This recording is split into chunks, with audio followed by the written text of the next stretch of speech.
Welcome back to Sailing Trilleen. Trilleen is wintering in a harbour on the northeast of Scotland, and this is the first of a series of refit videos in which I rebuild Trilleen's galley.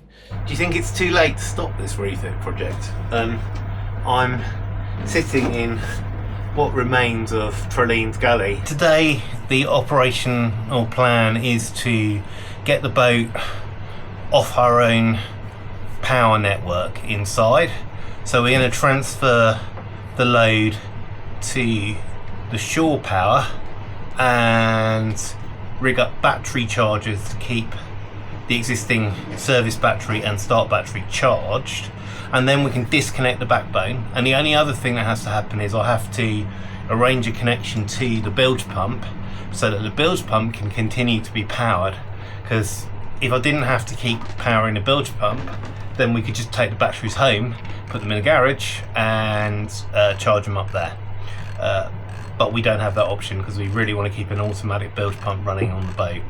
So I'll take you through the process that we've got to do that and follow along. So this is where your misdeeds find you out. I remember now I put these ratchet straps onto the 290 amp hour lead acid AGM battery the wrong way round, so I can't open the clamps, which is super annoying, but I'm just going to have to cut them and remember to put the ratchets on the other way around so that I can actually have enough room to undo the ratchets. Yes, very naughty. For the first time since Trilleen commissioned in Medina Yard, now Cowes Boat Yard, 4.5–5 years ago, she is a dead ship. We have no local power. It's a testimony to how well the electrical system was designed. Not by me, I hasten to add. I told people what I wanted and they drew drawings and I installed it. That just haven't had any problems with it, really. Although it looks like I'm sitting in some sort of crazed chemical factory, I am in fact in Trilleen, and all this is the masking which will allow us hopefully to start grinding on the hull without too much disastrous dust getting absolutely everywhere. When I ground the forepeak out in Stornoway, it was just hell because the dust got everywhere.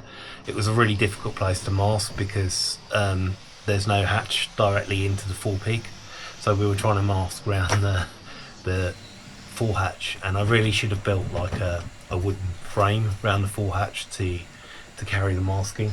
Here's a lot easier because we can mask stuff off, and hopefully that will keep dust away from things that it should not be in, although when you start grinding the dust is so fine it gets anywhere everywhere. So it's been a few days since I've been back on the boat.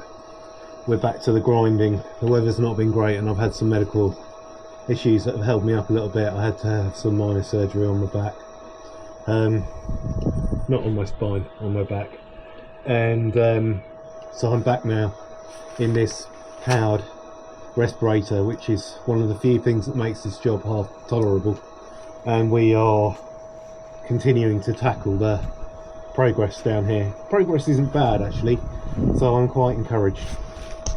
So we've got to the point where the hull is what I will say close enough for government work, and you can go on and on forever and ever on this job, but I think we're in a position where we're going to get more than 95% adhesion with whatever we stick on, and for me that's pretty good. There's one area which I haven't managed to attack fully yet, which is where there's quite a lot of pipes, bilge pipes still running through, and I had to leave those in place because obviously I want to be able to pump bilge. So I haven't quite decided what to do about that, but right now what I need to do is take down all these drapes because they started falling down, and that'll just mean that dust gets everywhere now. So we need to undrape the boat and then clean up, have a think, probably re-drape again then at that point if we need to do any more grinding. The drapes are down, at least temporarily, and we've cleaned up a lot. It's actually quite rough today. The waves are breaking clean over the wall of the harbour, and in consequence it's quite rough in the harbour as well. So it's not really a day for doing a huge amount on the boat. I am marking up the boat on the hull to show where what needs more work and what is okay. I suppose it's worth saying something about doing this sort of refit work with a disability. Now, as you've noticed, most of this stuff is done curled up in a locker, sitting down. So from that point of view, I don't think it's very different. What is different is the number of times I can go up to the top of the gangway or back to the van to get something. That's much reduced, and especially when I'm all crunched up, I tend to be without my splints on. So if I need to go and deal with continence problems, or go and get tools, and I have to go and get splinted up again and all the rest of it, that wastes a lot of time, and so you can end up having to make choices. And in general, I think I do less per day than a lot of people would. I'm not sure that's always a bad thing. I think it gives you a chance to think about what's going on, and sometimes it's easy to make mistakes if you're hacking on at it, but definitely it goes slower. I'm about to cut out some what we'll politely call bad tabbing with the flat disc, because it's the fastest way of getting rid of the paint in the fillet. The fillet has got a concave aspect to it, i.e. it's gone up and in, and what I've discovered is this isn't actually the hull deck join. So I thought we were looking at the hull deck join, but actually we're not.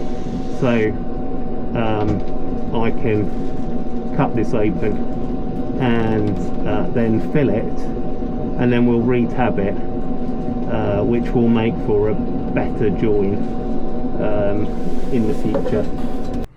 That's all for this video. Next time round we put some glass on the hull to replace what we've just taken off, and start insulating the hull and making progress in other directions too.